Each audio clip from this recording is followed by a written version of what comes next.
Good evening, Belize, and welcome to XTV's news broadcast for Wednesday, March 19, 2025. Making the headlines tonight, PM announces list of CEOs. Allegations of elections fraud being investigated. Second round of testing confirmed carbon monoxide presence at Royal Cahal Resort. And skull decapitated from cadaver posthumously has been located. We take our first break and return with the news in detail.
Lahket Meyahil, Belize, Il Ichianilong. Welcome back with your news. I am Drea Espinosa. Just before news time, the Office of the Prime Minister released a list of CEOs who will serve during his second administration. There are changes in the Ministry of the Blue Economy and Marine Conservation, where Kennedy Carrillo has been replaced by Beverly Wade, former Fisheries Administrator, and more recently, the head of the Blue Bond and Finance Permanence Unit. Milagro Matos will serve in the Ministry of Sustainable Development, Climate Change, and Solid Waste Management in place of Dr. Kenrick Williams, and Francis Usher now becomes the CEO for National Defense and Border Security. Carlos Paul is being fully assigned to economic transformation after acting in the role since the departure of Dr. Osman Martinez. There are no other changes, and so the remaining CEOs will be Narda Garcia in the Office of the Prime Minister, Paul Thompson for Natural Resources, Jose Urbina for E-Governance, Amalia Mai for Foreign Affairs, Tanya Santos for Immigration, Servulo Baeza for Agriculture, Victor Espat for Infrastructure Development and Housing, Cheryl Saldivar for Home Affairs, Nicole Solano for Tourism, Youth and Sports, and Diaspora Relations, and Dr. Julio Sabido for Health and Wellness. Diane Mejia will remain assigned to Education, while Valentina Shao will continue with Rural Transformation, and Adele Katsim will stay in the Human Development Ministry. Allegations of election fraud have been made based on at least 2 videos filmed on Election Day on cell phones by workers from opposing camps to the People's United Party. The footage shows workers in blue shirts inside polling stations, accompanying voters all the way to the booth and hovering as they cast their vote. The allegation is that this is a way for the political party to verify that a voter has voted for them, given that voters are not allowed to use their cell phones inside polling stations. We asked Chief Elections Officer Josephine Tamay if the Elections and Boundaries Department has been made aware of the allegations. She shared that she has seen the videos and has requested a report to understand why the voter was accompanied. She notes, though, that at this time, she cannot yet conclude that the actions were illegal until the circumstances are ascertained. For instance, it has to be determined if the individual is incapacitated. In that case, a voter would be allowed to take someone of his or her choice to mark the ballot paper on their behalf. Not being literate can be considered an impairment. However, some are alleging that voters were induced into falsely claiming a disability so that political operatives could assist them in voting. A question asked is whether those who filmed the action brought it to the attention of the presiding officer if he or she believes that there was something illegal happening. A second round of testing was conducted to determine if there were dangerous levels of carbon monoxide present at the Royal Cajal Resort. That's where 3 young women from the city of Revere, Massachusetts, met their death in February. You will recall that last week, the Daily Mail reported the early suspicion that it may have been, in fact, carbon monoxide poisoning that led to the women's deaths. On March 11, the paper wrote, quote, "A source close to one of the girls' families told dailymail.com that a preliminary report indicated the fatal buildup of fluid in their lungs was caused by carbon monoxide poisoning." The source further stated that investigators have discovered other non-fatal incidents of carbon monoxide poisoning at the Royal Cajal and have made contact with at least 1 other American victim, end quote. Today, the Commissioner of Police, Chester Williams, told the media that the Police, National Fire Service, Ministry of Health, and the Department of the Environment met to discuss the case and agreed on repeating the test at the resort. He also spoke on whether the hotel could be held liable if it is proven that carbon monoxide poisoning led to the death of the 3 women. I know, yes, that we had a meeting whereby we had representatives from the police, we had from the fire department, the environment, and even from the Ministry of Health. And it was agreed that a second round of testing be done at the hotel. This was after we had received reports from some previous guests at the hotel who had indicated that while they were there, they had done some tests with their own carbon monoxide tester, and they had detected carbon monoxide. So it was agreed to go back in and do a second round of testing, and that was done. I am not sure yet what the result of that test is.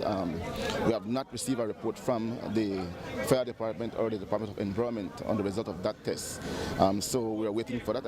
I guess, again, that was the reason why the hotel owner had closed the hotel to allow the investigators from police, fire and environment to go in and conduct the further testings. If it is found that there was carbon monoxide in this room, can the hotel be criminally liable? No, that would fall within the civil domain. I am hopeful that the result of the toxicology tests will be received within the next week or two, and that is going to give us some good guidance in terms of what may have led to the death of these three women. So I still don't want to speculate at this time and await the result of the toxicology report. After that interview with the commissioner, we confirmed with the Department of the Environment that they did indeed detect carbon monoxide present at the resort, but would not share the levels as this part of the investigation. For the benefit of the listeners and viewers, we share the following explanatory video on carbon monoxide poisoning produced by Medical Centric. Carbon monoxide, CO, is a gas produced when carbon does not completely burn and oxidize into carbon dioxide. The odorless and colorless gas is found in exhaust fumes when fuel does not burn cleanly. The fumes may come from 1. Fireplaces, 2. Heaters, 3. Car mufflers, 4. Charcoal grills, 5. Space heaters, 6. Car engines, 7. Portable generators. We inhale carbon monoxide every day without issue, but it can become dangerous if it is concentrated. This happens when fumes get trapped in enclosed, poorly ventilated spaces, such as a garage. Getting poisoned by carbon monoxide inhalation can be life-threatening and requires immediate medical attention. Let's look at carbon monoxide poisoning in detail. Symptoms. Carbon monoxide usually exhibits the following symptoms. 1. Weakness. 2. Nausea. 3. Dull headache. 4. Vomiting. 5. Dizziness. 6. Confusion. 7. Difficulty with breathing. Exposure to large amounts of carbon monoxide makes your body replace the blood and the oxygen with the poisonous gas. You might faint if this happens, while prolonged exposure to hazardous levels of carbon monoxide can lead to death. Carbon monoxide poisoning also puts you at risk of brain, heart, and organ damage in the long run. It is important to seek medical help immediately if you are exposed to carbon monoxide, even if you do not exhibit any symptoms. We also note that carbon monoxide detectors can in fact readily be bought online as plugins or battery-operated devices to serve as air quality monitors. Over the weekend, 27-year-old Michael Whitaker's missing skull, which had been removed from its Corozal gravesite, was found. While no arrests have been made, according to police, a number of people are being investigated in relation to the incident, which they suspect was meant as an act of intimidation. Whitaker's skull was reportedly found by a resident in a yard in Corozal. Whitaker's body was discovered with 4 others, including that of Belizean 18-year-old Aaron Tun at a bus stop in southern Quintana Roo on February 28th. Days after the initial incident, the Commissioner of Police, Chester Williams, told the media that a police officer is being investigated for potentially being involved with this case and narcotics-related crime in the north. Today, Williams gave the media an update. Yes, that police officer was brought in. He was detained for 48 hours, during which he was interviewed by the police intensely. We have received certain information from him. I'm not going to go into details, but there's other follow-ups that we're doing, and there's a need for us to bring in additional people to be interviewed. We're looking at the officer in question and many other people as possible persons of interest in respect of that issue and other issues. I don't want to go too much into details and just await for the investigation to be carried through. After the break, Wendy Mendez's death still a mystery to the police. Stay with us.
within the first quarter of 2025.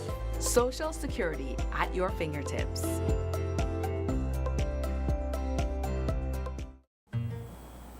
In Honduras, civil aviation authorities are expecting the arrival tomorrow of experts from England to assist in the investigation to determine what caused the crash of a Lanza Jetstream aircraft that led to the deaths of a dozen people, including global Garifuna musical icon Aurelio Martinez. He was traveling with his manager, French national Helene Odile Guivarch. Reports from Honduran media are that people were trapped inside the aircraft at a depth of 165 feet. Niwani Aurelio Martinez, the 18-year-old son of Aurelio Martinez, was playing basketball the night that his father passed away on March 17. He would receive the news after coming off the court. While he may not have fully processed the losses yet, Niwani says his father died happy. He is following in his footsteps and shared that they were only just planning on spending more time together for him to hone his craft as a young musician. Niwani explained that he began dabbling in music 4 years ago and started taking it more seriously a year ago. When I got the news initially, I was still in shock because a plane crash of all ways to go, that was the last I was thinking about, So I was all in shock until I came home, and I embraced my mom. I was still not crying yet because I was still in shock about the whole situation. And so I just started responding to messages, letting people know, yes, the news is true and stuff like that. And later in the night, I would say about 11, 12, I was in my room and I just felt sadness come over my body, and I just broke down, and I went to my mom and she held me in her arms and embraced me until I let it all out. First time I've cried in, I would say, years. I haven't cried. I always looked up to him in that sense to teach me. He always taught me words, taught me the lyrics, taught me different ways to move around on the guitar. So performing with him was always a great experience because his vocal range is very, very wide. So it always motivated me to learn to master my own voice and master my own craft in that sense, so I can one day be on that level. And it was always great to share those moments with him, smile together, laugh together, sing together, dance together. But it all comes to an end now, but we can always have those memories in our mind. Well, they say like father, like son, but I feel it's like son, like father. So anything he can do, I can do better. But yes, he does have me out in certain areas in the dancing industry. But I will start to study it now and learn it better. So now I can start to, put my own twist to the dancing as well. At least we all know he was happy before his life ended, and he was doing what he loved, and he was embracing his people. So I know for a fact that he died happy, and he died with a lot of good memories for sure. Aurelio will be laid to rest in Honduras. The government of Belize has expressed sorrow on the passing of Aurelio Martinez, as it described as a beloved icon who left an indelible mark on our culture. On Monday, we reported the mysterious case of 36-year-old Wendy Mendez, who was discovered unconscious and with injuries to her body in an uninhabited property in Concepcion, Corozal on March 9. Mendez passed away days later. Her family believes that she was beaten by her husband, who they said has a history of domestic violence. They also told the media that he was evading the police. Today, the Commissioner of Police, Chester Williams, reported that the husband has been interviewed by Corozal Police, but that nothing of substance was gathered during the interview. He said police are still investigating what led to her injuries and subsequent death.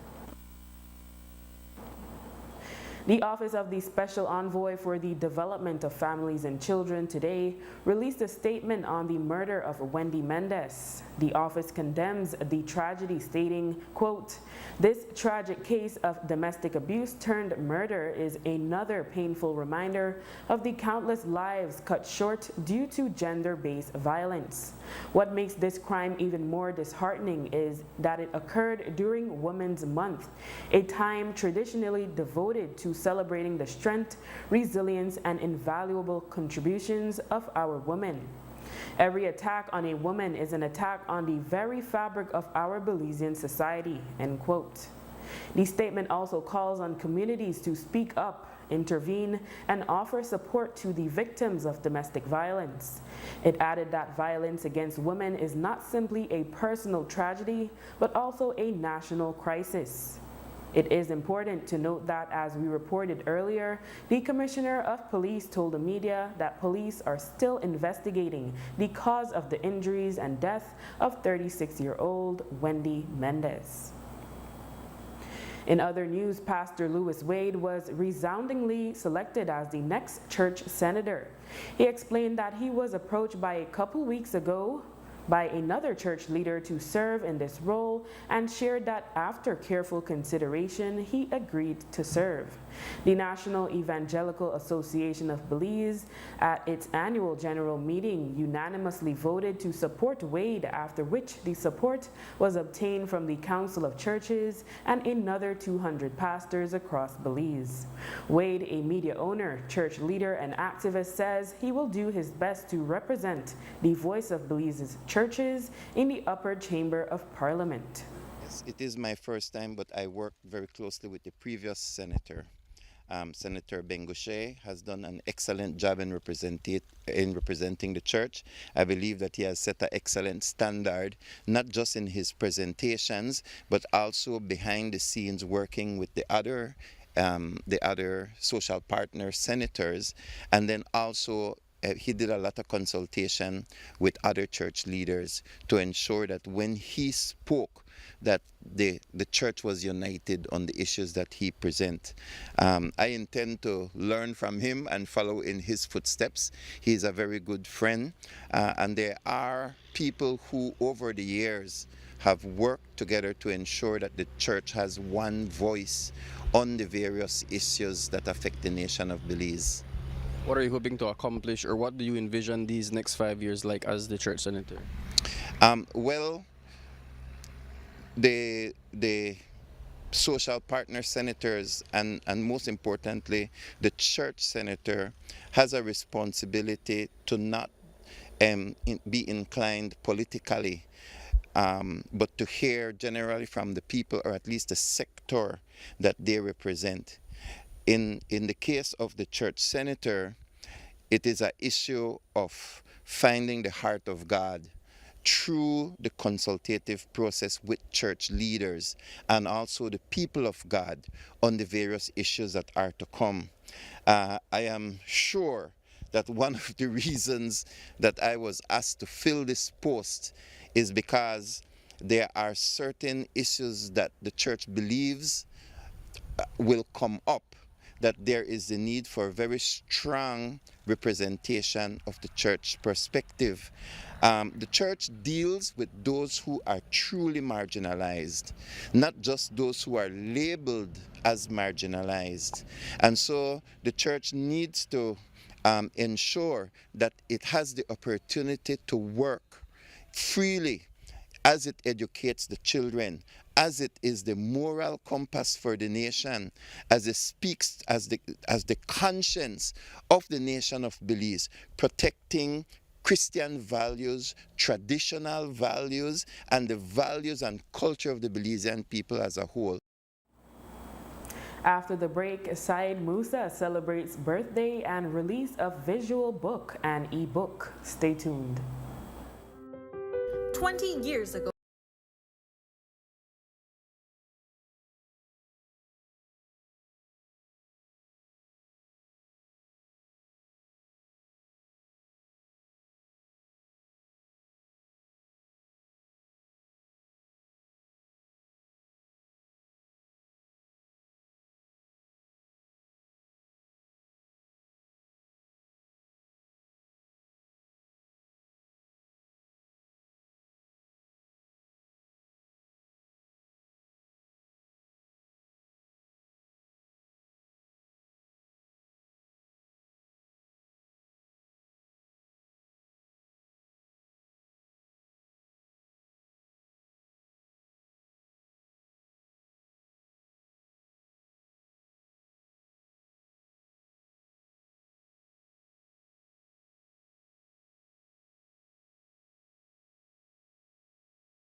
First quarter of 2025.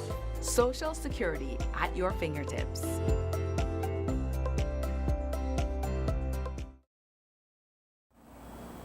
Today, many gathered at the Imagination Factory in Belize City to celebrate the 81st birthday of Right Honorable Said Musa, as well as the release of a visual book and a free ebook version titled No Watch Me, Watch Yourself. The title was based on the famous words which Musa uttered at the then Prime Minister Dean Barrow inside the House of Representatives in early 2020. A huge birthday cake was brought out, naturally decorated in blue and white frosting, and all in attendance gathered and sang happy birthday to the former two-time Prime Minister. The book is part of an archival project on Musa. One of Musa's son, Yasser Musa, shared more on what is in the book and what can eventually be expected from Said Musa's archive collection. Today is a special day, obviously, because he has reached 81, an age many of us who are younger than that would love to reach. But more importantly, today we also launched the Said Musa archive. And this book that was launched, titled No Watch Me, Watch Yourself, is just one part of the archive project. I look at all archives as a form of the imagination, because what do you decide to choose in a world that has so much to choose from? So you have to curate it. You have to decide what are the things that you would want to put like a buffet so that others can come after and choose what they want to take. So there are many people that like to focus on things like photography, photos, images. There are many people that like to look at texts, speeches, documents of law, and other printed matter. But then there are also people like the current generation that would rather a reel or a video clip that would help them to understand what a person's life, in this case Said Musa, or what a society's life, in the case of the Belize Archives and Record Service. So the importance of having a multimedia approach is that we have tried to channel our imagination to see how we can create this buffet I was talking about. Well, the focus of this book is to capture a quick essence, a snapshot of his political life, which in a way started in 1967 when he returned from Manchester University in Manchester, England. And when he returned, he started to involve himself in very radical politics. To say what are some of the other interesting things, it's hard to do that, but what is easy to do is to say what are the big frames inside the book. Culture is one big one, because as you heard, we were playing music from Bob Dylan, and at the back of the card that we created, which is a part of the archive, is a playlist of his favorite music. The Commissioner of Police, Chester Williams, was also in attendance at today's launch. He said he wanted to wish the former Prime Minister a happy birthday and to pay his respects. I must say a happy birthday to the Right Honorable Said Musa. He had served our country as Prime Minister on 2 consecutive terms, and today there's a tribute being paid to him and the launch of a book, and so I came out to pay my respect to the Right Honorable Said Musa. The Department of Transport has re-advertised invitations for interested and qualified parties to manage, operate, and maintain the 3 electric buses to operate on the western and northern corridors. The operator will collect all gross revenue and ensure that the buses follow the approved bus routes only. They also have to employ an approved maintenance manual and manage the hiring and supervising of all employees and subcontractors. They will also participate in data collection as required by the government. The deadline for the submissions is March 31. In more police news, police have arrested 25-year-old Roland Cody Lopez, a Belizean laborer of Dangriga, for the murder of Dutton Wayne Coy. The incident occurred on Sunday, March 17. Residents heard gunshots coming from the area of the cemetery. Coy had last been seen socializing with 2 people. In sporting news, Prophecy Fighting Championship, or Pro FC, held its 15th mixed martial arts MMA competition this past Saturday inside the Orange Walk Multipurpose Complex in Sugar City. The venue was packed and the excitement was electrifying. The fighters showed up ready and had the audience well engaged and entertained. Pro FC CEO Silvino Riverol deemed the competition was a success and said many are already asking about Pro FC 16. Riverol hopes to be able to collaborate with the new Minister of Tourism and Sports, Honorable Anthony Mahler, as Pro FC events center on both sports and tourism, as it helps the local economy of the host municipality. Riverol explained more. Yes, this weekend on Saturday we had Pro FC 15 or a 15 event, and the turnout was very good. We had a full house. The night was filled with exciting MMA fights from start to finish, and we had a couple of fights that ended in the first round, and the attendance was great. The fans were enjoying themselves from start to finish, is what I said, and it was a night, that people are already asking for the next event. So I'm very excited to get that feedback. Yeah, we had three different guys debuting, and the three of them did very well. They won their matches, and except Nathan, who got in a draw. No, he was in a draw, but it was a well fought contest, and they were back and forth. The fight had some blood in it because Nathan landed a head kick and cut open Rudy Cal. And the other fights, they both guys finished their fights, but it was good. The fighters are excited. They're already asking me that they want to fight the next event because the feeling you get when you win a fight and you hear that crowd and that walking out with that music and you get pumped up. It's an adrenaline rush that nothing else can give you but just stepping up in a cage and competing. And the sponsorships are, I would say that we are at medium level, which we're getting enough sponsors to break even with the event, no? But like what I said before, and I said again, and I just still want to, respectfully call out Minister Marler, who now is the BTB minister, also with the sports minister. So he has a perfect combination to assist us with our future events now and with us getting good venues, because one of the problems in Belize also is the venues, and he has promised, at what I saw in his interviews today, to finish or work on the venues within the 100 days of starting today, no? So within 100 days, we should have some good venues, and I expect a lot of good changes to come from him. So I am personally looking forward to the work he's going to do, and and I'm welcoming it as well, because we need good venues, we need more money in the sport, more sponsorships. Riverol also broke the news to Cram News XTV that Pro FC 16 will be held on Saturday, May 17 at the Las Vegas Hotel and Casino in Santa Elena, Corozal. He said his goal for this competition is to be the largest such event in the region. Riverol is hoping to attract big names for the event, including featuring a women's fight. We try to have events minimum of 4 times a year. Our next event is already set, and I'm breaking news right now. May 17th. Corozal, Las Vegas Free Zone at the border, at the Free Zone, at the Corozal, Las Vegas Casino. That's where the next event will be. So it's going to be a big international event. So again, I'm calling out, the different people to try to sponsor us. And it's going to be, like what I said, another big event, international. So I hope that we get the sponsorships required to continue with this. Our target for this event is people from Yucatan and Quintana Roo to show up. So we're going to have pretty much every fight is going to be a Belizean versus a Mexican. We already have lined up a couple of professional fights, and I have a female Canadian fighter that's going to be making her Belizean debut. She is 4-0. She's going to be fighting a Mexican fighter from, I think, Mexico City. I don't have the name and stuff as yet of her, but I do know the opponent is a Canadian. So it's a Canadian female versus a Mexican professional. They're both professional fighters, and both fighters with big names. And also we're going to have another couple Belizean fighters, like Belizean champs that we have, fighting Mexican guys to compete for the belts. No, so it's going to be a big international event. People from Belize are most welcome, and I want the Belizeans to support it. But also we're expecting a large Mexican attendance now to make it a huge, the biggest MMA sporting event ever in this region, not only in Belize, but the entire, South Mexico, Belize, and the Central American region. Today, as part of a Women's Month activities, the women police officers from the Eastern Police Division were out in their neighborhoods beautifying public spaces and offering meals to the homeless. In San Pedro, the flamboyant park was beautified. In Keek Hawker, the women helped to remove sargassum from the beach.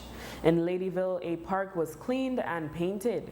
In Hattieville, women officers visited the elderly at the Golden Haven Rest Home.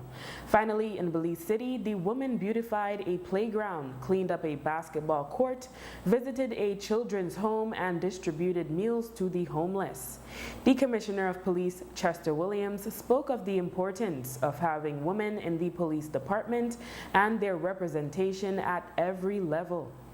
Our department pride ourselves for ensuring that we look after the women who work with us. Women in law enforcement can be traced all the way back to 1963 when the first women police officers were recruited. From then to now, we have progressed tremendously. At this current time, we have just under 600 women police officers, and we have women police officers at every rank in the department except the commissioner's rank.